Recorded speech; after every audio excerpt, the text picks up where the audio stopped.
يا أيها الناس قد جاءتكم موعظة من ربكم وشفاء لما في الصدور وهدى ورحمة للمؤمنين. قل بفضل الله وبرحمته فبذلك فليفرحوا هو خير مما يجمعون. نحمده ونصلي على رسوله الكريم اما بعد فاعوذ بالله السميع العليم من الشيطان الرجيم بسم الله الرحمن الرحيم رب اشرح لي صدري ويسر لي امري واحلل عقدة من لساني يفقهوا قولي رب يسر ولا تعسر وتمم بالخير۔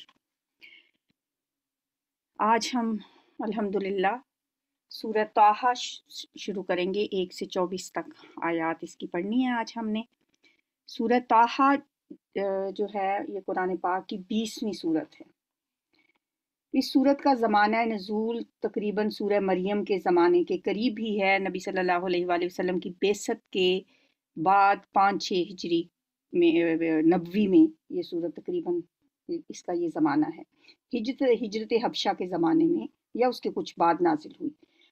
بہرحال یہ ہے کہ حضرت عمر رضی اللہ تعالیٰ عنہ کے قبول اسلام سے پہلے یہ صورت نازل ہو چکی تھی، کیونکہ جب انہوں نے اسلام قبول کیا تو وہاں پہ انہوں نے یہی صورت سنی تھی یا پڑھی تھی۔ ان کے قبول اسلام کی بہت مشہور روایت ہے کہ جب وہ نبی صلی اللہ علیہ وسلم کو نعوذ باللہ قتل کرنے کی نیت سے نکلے تو رستے میں ایک شخص نے ان سے کہا کہ پہلے اپنے گھر کی تو خبر لے لو، تمہاری بہن اور بہنوئی مسلمان ہو چکے ہیں۔ یہ سن کر حضرت عمر سیدھے اپنی بہن کے گھر پہنچے۔ وہاں ان کی بہن جو تھیں فاطمہ بنت خطاب اور ان کے بہنوئی سعید بن زید بیٹھے ہوئے حضرت خباب بن ارت سے قرآن کی تعلیم حاصل کر رہے تھے۔ حضرت عمر کے آتے ہی ان کی بہن نے وہ صحیفہ چھپا دیا، لیکن حضرت عمر اس کو پڑھنے کی آواز سن چکے تھے۔ انہوں نے پہلے کچھ پوچھ گچھ کی، اس کے بعد بہنوئی کے ساتھ لڑنا شروع کر دیا، ان کو مارنا شروع کر دیا۔ بہن نے بچانا چاہا تو انہیں بھی مارا، یہاں تک کہ ان کا سر پھٹ گیا۔ آخر بہن اور بہنوئی دونوں نے کہا کہ ہم مسلمان ہو چکے ہیں، آپ نے جو کرنا ہے وہ کر لیں۔ حضرت عمر اپنی بہن کا خون دیکھ کر کچھ شرمندہ بھی ہوئے اور کہنے لگے کہ اچھا مجھے وہ چیز دکھاؤ جو تم لوگ پڑھ رہے تھے۔ بہن نے پہلے قسم لی کہ وہ اسے اس کی بے حرمتی نہیں کریں گے، پھاڑیں گے نہیں، پھر کہا کہ جب تک غسل نہ کر لو آپ اس پاک صحیفے کو ہاتھ نہیں لگا سکتے۔ حضرت عمر نے غسل کیا، پھر وہ صحیفہ لے کر پڑھنا شروع کیا۔ اس میں یہی سورہ طٰہٰ لکھی ہوئی تھی۔ پڑھتے پڑھتے ایک دم دل کی دنیا بدل گئی اور ان کی زبان سے نکلا کیا خوب کلام ہے۔ جب یہ الفاظ سنے تو حضرت خباب بن ارت جو چھپے ہوئے تھے اب وہ باہر آ گئے اور کہا بخدا مجھے امید ہے کہ اللہ تم سے اپنی نبی کی دعوت پھیلانے میں خدمت ضرور کوئی نہ کوئی آپ سے دے گا۔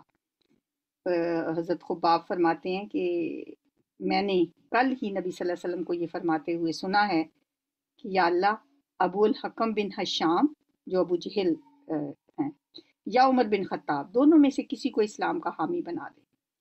تو کہنے لگے اے عمر اللہ کی طرف چلو، اللہ کی طرف چلو۔ اس فکر نے تو پھر اور ہی ان کا دل نرم کر دیا اور اسی وقت وہ حضرت خباب کے ساتھ جا کر نبی صلی اللہ علیہ وسلم کی خدمت میں حاضر ہوئے اور اسلام قبول کر لیا۔ تو یہ سورہ طٰہٰ تھی جو پڑھ کے ان کے دل کی دنیا بدل گئی تھی۔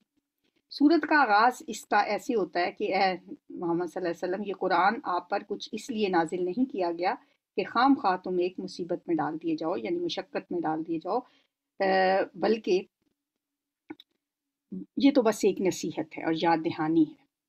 تھوڑی سی اس طرح کی تمہید ہے کہ یہ یاد دہانی جس کے دل میں اللہ کا خوف ہو اور جو اس کی پکڑ سے بچنا چاہے اس کے لیے یہ یاد دہانی ہے، اور یہ زمین و آسمان کے مالک کا کلام ہے۔ اور اس تھوڑی سی تمہید کے بعد پھر یکا یک حضرت موسیٰ کا قصہ شروع ہو جاتا ہے۔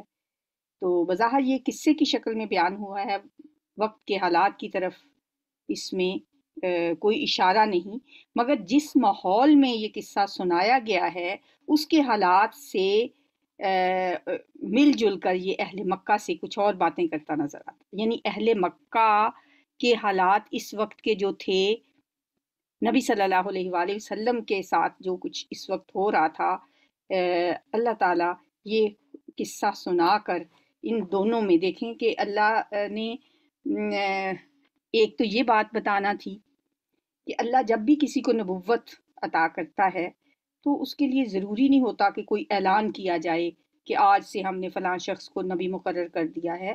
نبی صلی اللہ علیہ وآلہ وسلم کو اگر نبوت سے سرفراز کیا گیا ہے تو مکہ کے لوگوں کو یہ کیوں حیرانگی ہوتی ہے کہ اچانک آپ نے کیوں نبوت کا دعویٰ کر دیا. حضرت موسیٰ علیہ السلام کو بھی تو اسی طرح سے نبوت عطا کی گئی تھی. پھر جو بات آپ پیش کر رہے ہیں توحید اور آخرت، یہی بات ہر نبی نے اور حضرت موسیٰ علیہ السلام نے بھی لوگوں سے آ کے یہی بات کہی. پھر یہ کہ نبی صلی اللہ علیہ وسلم بھی اسی طرح تنہا قریش کے مقابلے میں اپنی دعوت لے کر کھڑے ہوئے ہیں، جس طرح موسیٰ علیہ السلام کو اللہ تعالیٰ نے اتنے بڑے کام پہ مامور کر دیا کہ جا کے فرعون جیسے جبار شخص کو سرکشی سے باز رکھنے کی تلقین کرو. تو اسی طرح جو الزامات اور جیسے اعتراضات اہل مکہ نبی صلی اللہ علیہ وسلم کے مقابلے میں اب استعمال جو کر رہے تھے، جو ہتھ کنڈے، ان سے بڑھ چڑھ کر وہی سب ہتھیار فرعون نے حضرت موسیٰ علیہ السلام کے مقابلے میں استعمال کیے تھے. اور پھر جس طرح معبودوں کے اور دیوتاؤں اور معبودوں کے گھڑے جانے کی جو طریقہ اس وقت ہوا کرتا تھا، آج بھی وہی ہے. اور کوئی مطلب نئی چیز نبی صلی اللہ علیہ وسلم نہیں کر رہے. اگر آپ بت پرستی کی سے منع کر رہے ہیں، شرک سے منع کر رہے ہیں، اور تو یہ کوئی نئی بات نہیں ہے. نبوت کی تاریخ میں یہ کوئی پہلا واقعہ نہیں ہے. ہر نبی نے اپنی قوم کو بتوں کی عبادت سے روکا اور ایک اللہ کی عبادت کی طرف لے کے آئے. تو یہ جو صورت ہے اس کا ایک اور بھی پہلو ذہن میں رکھیں کہ جیسے ہم جب سورہ یوسف پڑھ رہے تھے تب بھی میں نے بتایا تھا کہ یہ سورہ یوسف بھی ایک ہی نبی کا واقعہ اس میں بتایا گیا ہے. تو سورہ طٰہٰ میں بھی 8 رکوعوں میں سے 5 رکوعوں میں حضرت موسیٰ علیہ السلام کا ذکر ہے. یعنی ایک ہی نبی کا قصہ تفصیل سے یہاں بیان کیا گیا ہے. شروع کرتے ہیں. بسم اللہ الرحمن الرحیم. طٰہٰ ما انزلنا علیک القرآن لتشقى الا تذکرۃ لمن یخشی. طٰہٰ ما انزلنا نہیں نازل کیا ہم نے، علیک القرآن آپ پر یہ قرآن، لتشقى تاکہ آپ مشقت میں پڑ جائیں. شین قاف قاف، ایک اس کا یہ روٹ ہوتا ہے، ایک روٹ ہوتا ہے شین قاف یا. دونوں طرح سے اس کا ترجمہ کیا جا سکتا ہے. شین قاف یا سے مشقت میں پڑھنا اس کا معنی ہوتا ہے کہ ہم نے یہ قرآن اس لیے نازل نہیں کیا کہ آپ مشقت میں پڑ جائیں، آپ تکلیف میں پڑ جائیں. آپ کو اللہ تعالیٰ نہیں چاہتا کہ آپ صلی اللہ علیہ وآلہ وسلم کو کوئی تکلیف پہنچے، مشقت پہنچے. یعنی آپ اس لیے نہیں اللہ تعالیٰ نے یہ قرآن اتارا کہ آپ حسرت سے اپنے آپ کو مشقت میں ڈال لیں اور غم میں پڑ جائیں. جیسا کہ اس آیت اور بھی ایک آیت ہے سورہ کہف کی، فَلَعَلَّكَ بَاخِعٌ نَفْسَكَ عَلَىٰ آثَارِهِمْ إِن لَّمْ يُؤْمِنُوا بِهَٰذَا الْحَدِيثِ آسَفًا. اگر یہ لوگ اس بات پر ایمان نہ لائیں تو کیا ان کے پیچھے اسی رنج میں آپ اپنی جان کو ہلاکت میں ڈال لیں گے؟ بلکہ ہم نے تو قرآن کو نصیحت اور یاد دہانی کے لیے اتارا ہے، یاد دہانی کے لیے نازل کیا ہے. اسی طرح ایک اور آیت ہے سورہ شعراء کی، اس میں فرمایا لَعَلَّكَ بَاخِعٌ نَفْسَكَ أَلَّا يَكُونُوا مُؤْمِنِينَ، شاید کہ آپ ہلاک کر ڈالیں اپنے آپ کو اس وجہ سے کہ وہ ایمان نہیں لا رہی. بہرحال یہ تو اس آیت کا وہ ترجمہ اور مفہوم ہے جو عمومی طور پر اختیار کیا گیا ہے. دوسرا ترجمہ اس کا یہ بھی ہو سکتا ہے جو میں نے آپ سے کہا کہ شین قاف قاف سے اگر تو لیا جائے پھر تو यही मानी होंगे मेहनत और मुशक्क़त की। अगर इसका ताल्लुक शीन काफ या से माना जाए तो मानी होंगे नाकामी और नामुरादी। यानी ये आयत हुजूर सल्लल्लाहु अलैहि वसल्लम के लिए गोया फिर एक बहुत बड़ी खुशखबरी भी करार पाती है कि ऐ नबी, ये कुरान तो एक फैसला कुन चीज़ बन के नाजिल हुआ है, लिहाजा आपके इस मिशन में नाकामी का सवाल ही पैदा नहीं होता। अनकरीब कामयाबी आपके कदम चूमेगी, नाकामी और नामुरादी नहीं है आपके लिए। इसलिए नहीं हमने नाजिल किया ये कुरान कि आपके हिस्से में नाकामी आए, लितशका, ताकि आप नाकाम हो जाएं, इसलिए नहीं नाजिल किया हमने। यानी कि दो मैंने कहा इसके रूट हैं, शीन काफ या और शीन काफ काफ। शीन काफ काफ का मतलब है मेहनत और मुशक्क़त, यानी इसलिए नाजिल नहीं किया कि आप मुशक्क़त में पड़ जाएं, और इसलिए दूसरा तर्जुमा इसका ये भी हो सकता है कि ये कुरान हमने इसलिए नाजिल नहीं किया कि आप नाकाम हो, नामराद हो। इल्ला तज़किरतल लिमन यख्शा, ये तो सिर्फ याद दहानी है। किसके लिए? लिमन यख्शा, जो डरता है, डरने वालों के लिए ये एक याद दहानी है। तंजीलम, नाजिल किया हुआ है, मिम्मन, उसकी तरफ से, खलक़ल अर्ज़ा, जिसने पैदा किया ज़मीन को, वस्समावातिल उला, और बुलंद आसमानों को। जिसने ज़मीन और बुलंद आसमानों को पैदा किया है, ये तो उस हस्ती की तरफ से नाजिल करता है। वो हस्ती कौन है? अर्रहमान, जो रहमान है।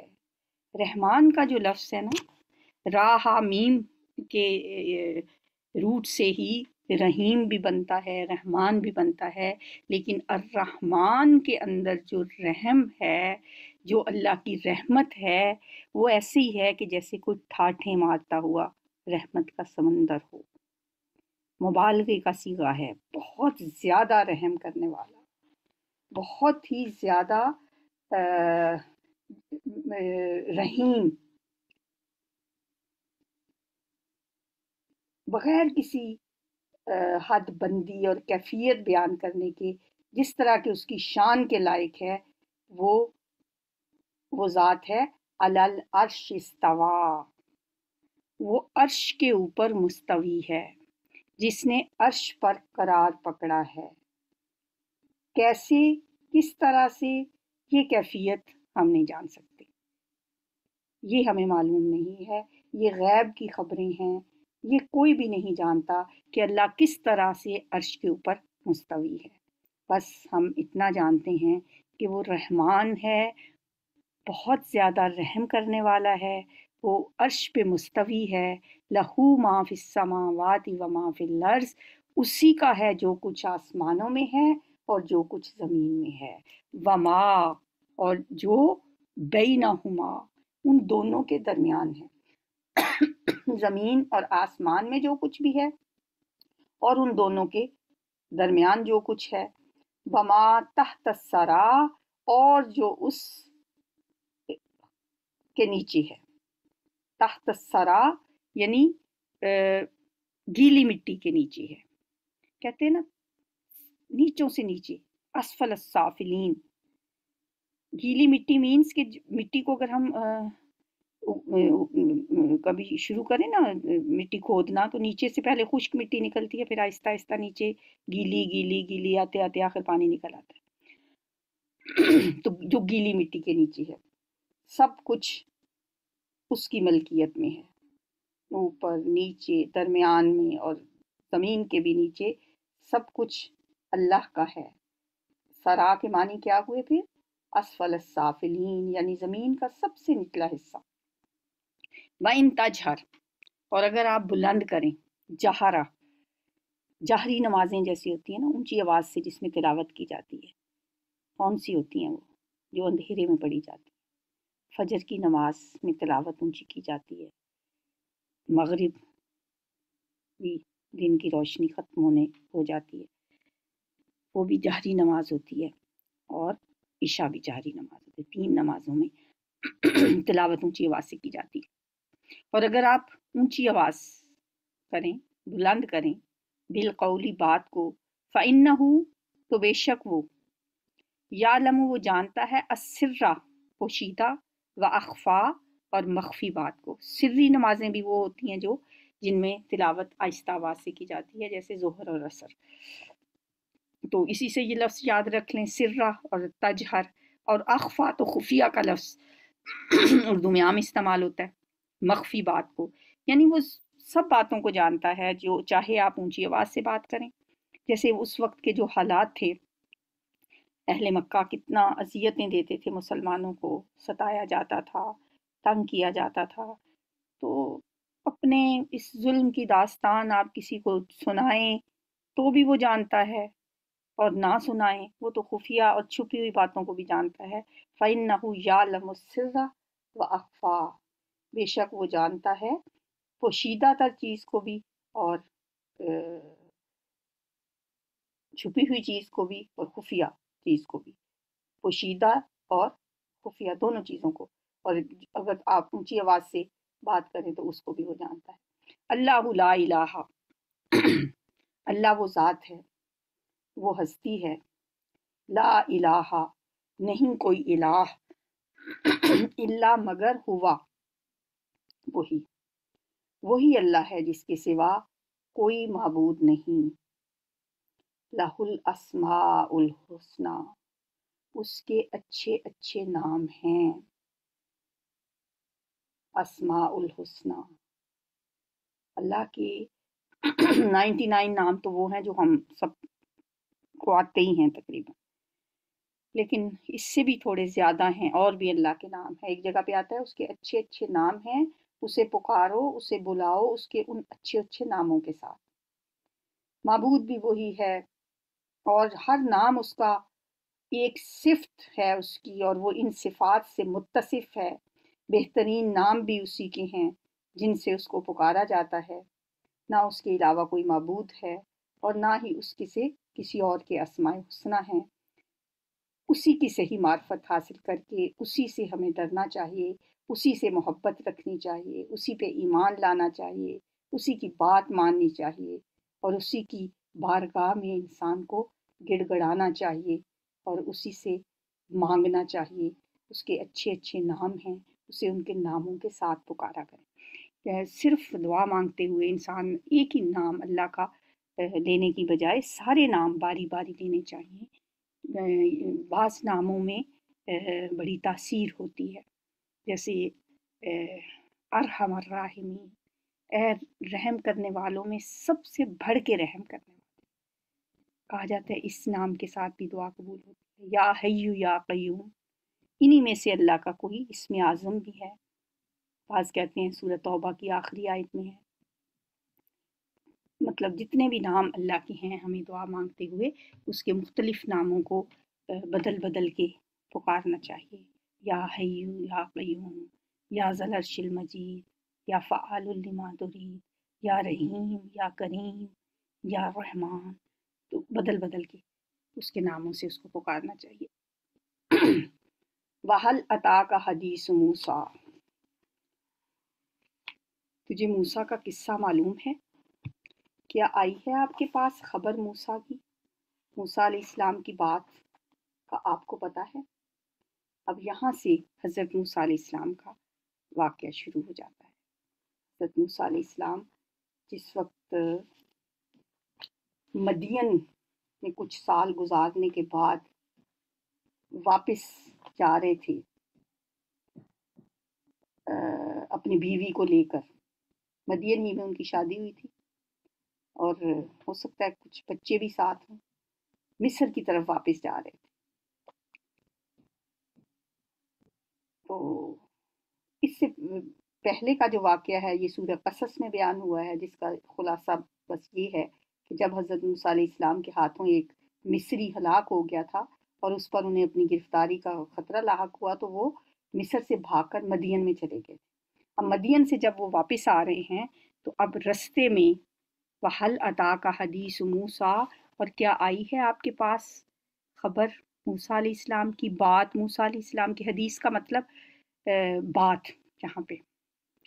इज़रा, जब उसने देखी, नारन आग, फ़क़ाला, तो उसने कहा, लिअहलिही अपने घर वालों से,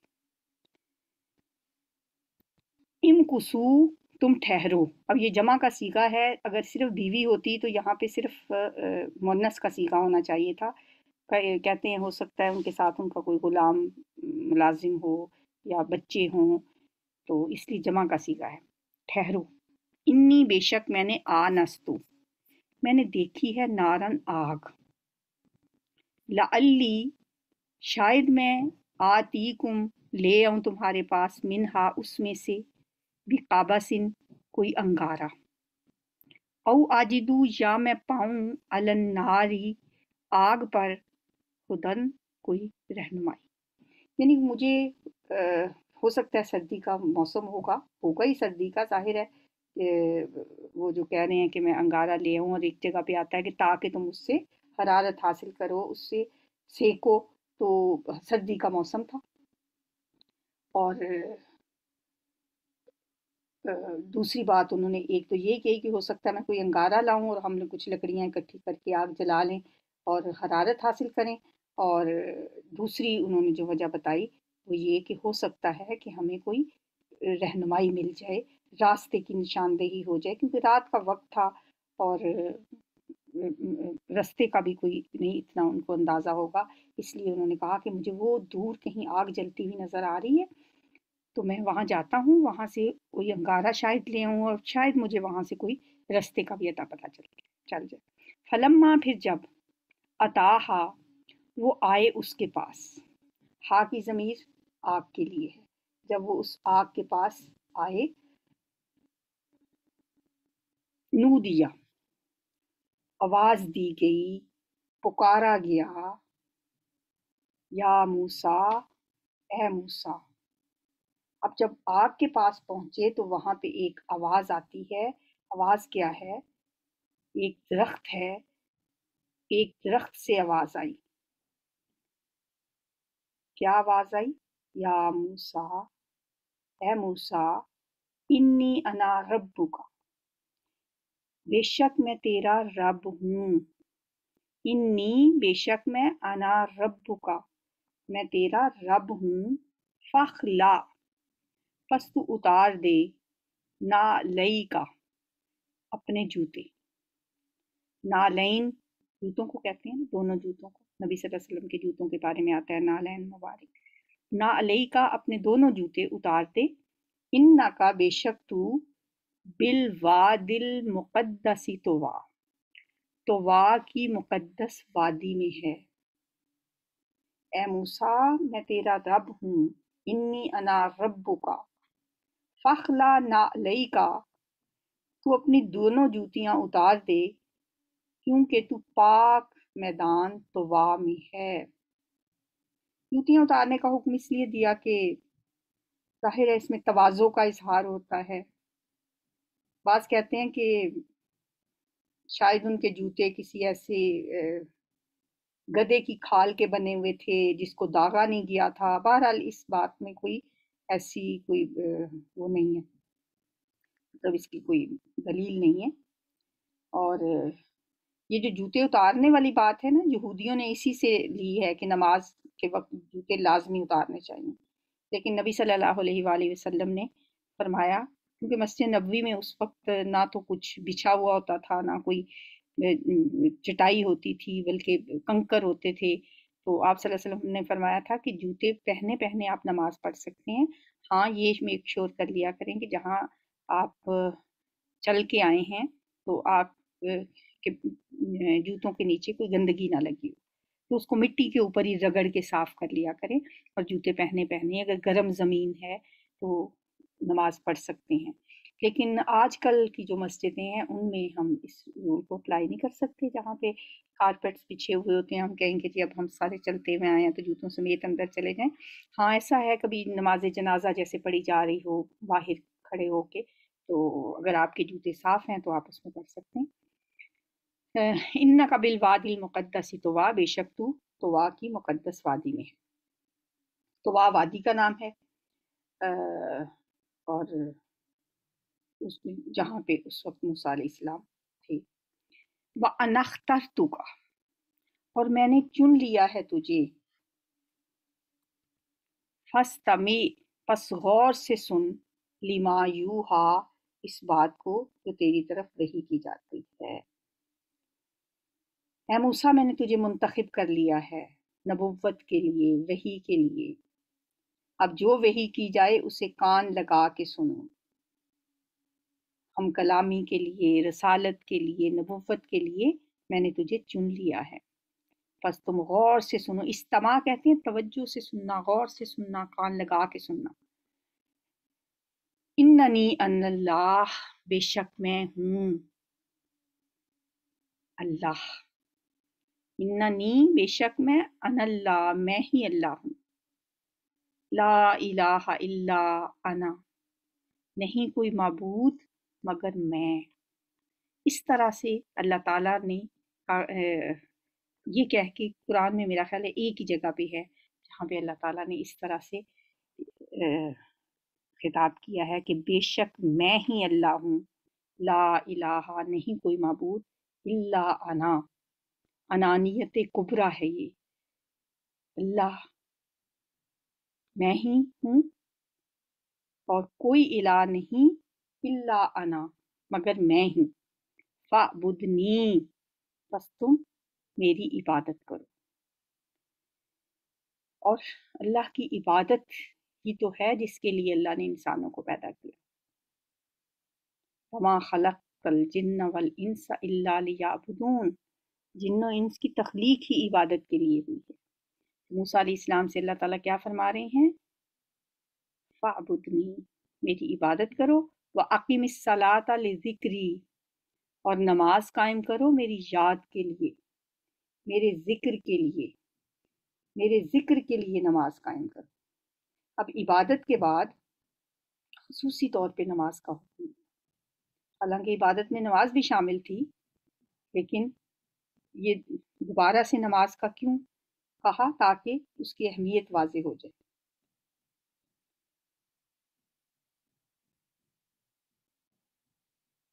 व अक़िमिस सलात लिज़िक्री, और नमाज कायम करो मेरी याद के लिए। हम अगर अपनी नमाज़ों को देखें, गौर करें, हमारी नमाज़ों में अल्लाह की याद कहीं होती? हम एक बस ऐसे रटे रटाए फ़िक्रे होते हैं जो हम बोल के और रुकू सजूद करके गिनती पूरी कर लेते हैं।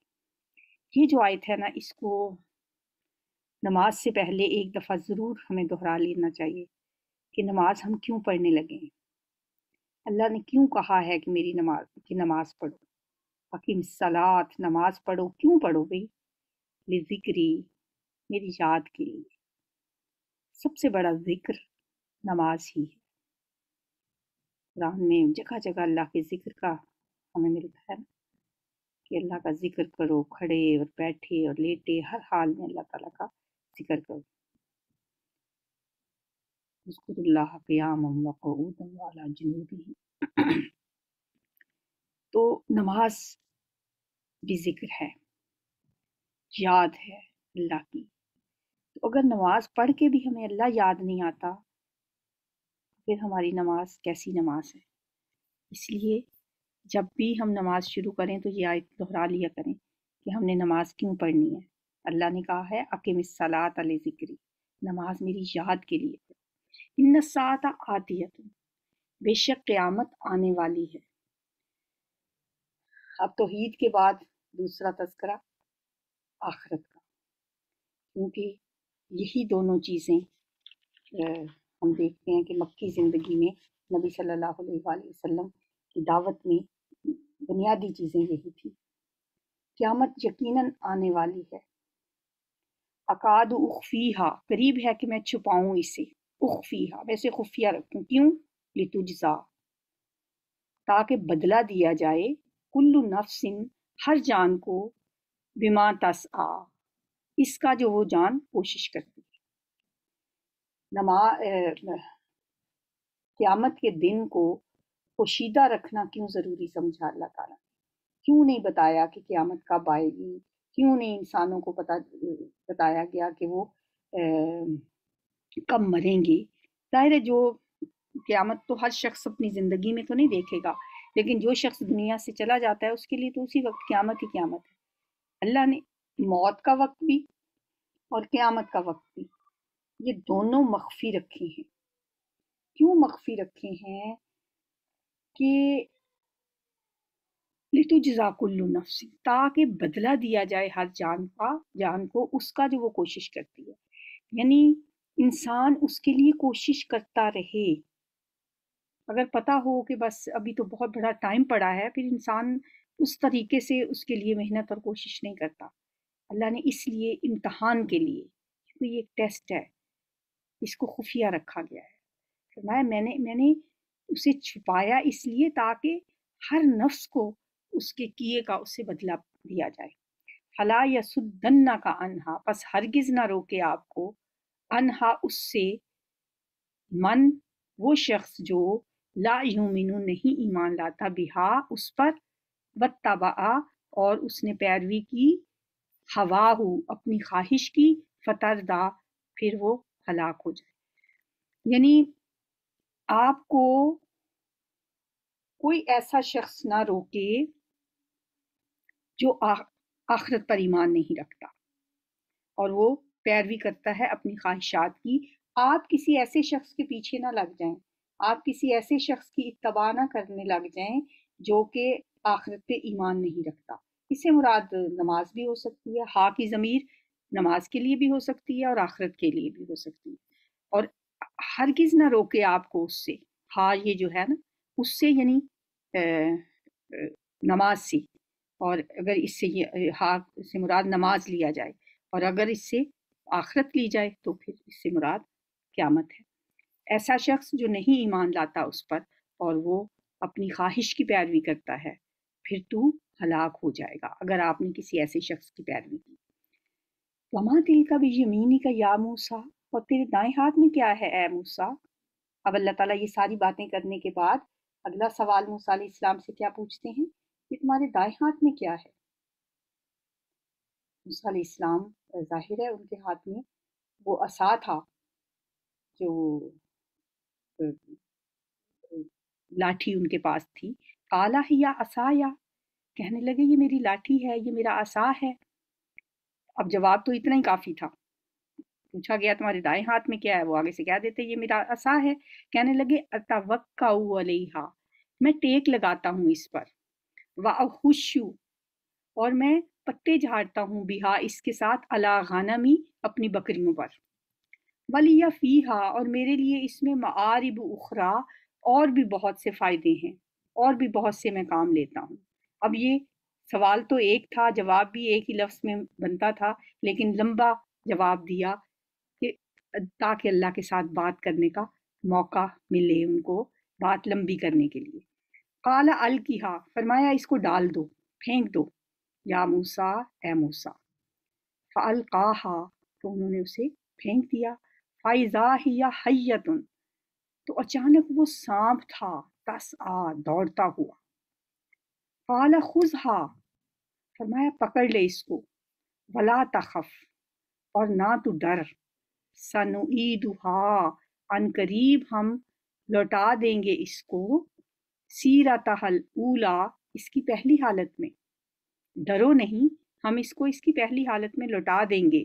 وَضْمُمْ یَدَکَ اور ملا لو اپنا ہاتھ، اِلیٰ جناحِکَ اپنے بغل کی طرف، تخرج وہ نکل آئے گا، بیضاء سفید چمکتا ہوا ہو کر، من غیر سوء بغیر کسی برائی کے، یعنی کوئی بیماری نہیں ہوگی، ویسے ہی وہ چمکنے لگ جائے گا۔ آیتن اخری، یہ دوسری نشانی ہے، پہلی تو عصا والی اور دوسری ید بعصا والی۔ لِنُرِیَکَ تاکہ ہم دکھائیں تجھے، من آیاتنا الکبریٰ اپنی بڑی بڑی نشانیوں میں سے۔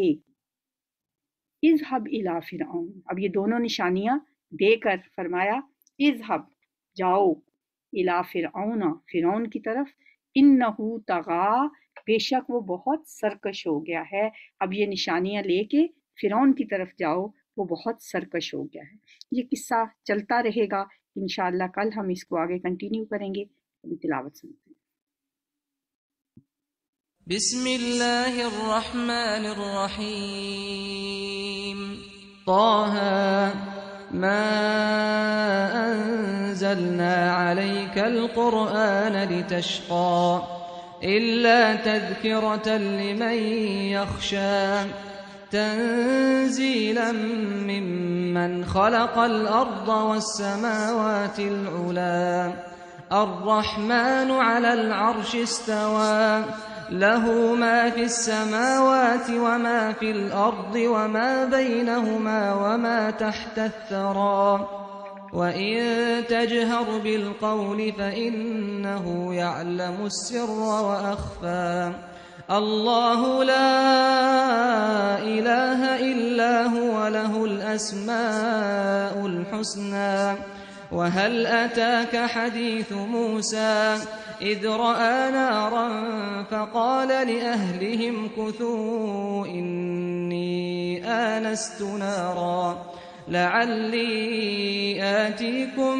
منها بقبس أو أجد على النار هدى فلما أتاها نودي يا موسى إني أنا ربك فاخلع نعليك إنك بالوادي المقدس طوى وأنا اخترتك فاستمع لما يوحى إنني أنا الله لا إله إلا أنا فاعبدني وأقم الصلاة لذكري إن الساعة آتية أكاد أخفيها لتجزى كل نفس بما تسعى فلا يصدنك عنها من لا يؤمن بها واتبع هواه فتردى وما تلك بيمينك يا موسى قال هي عصاي أتوكأ عليها وأهش بها على غنمي ولي فيها مآرب أخرى قال ألقها يا موسى فألقاها فإذا هي حية تسعى قال خذها ولا تخف سنعيدها سيرتها الأولى واضمم يدك إلى جناحك تخرج بيضاء من غير سوء آية أخرى لنريك من آياتنا الكبرى اذهب إلى فرعون إنه طغى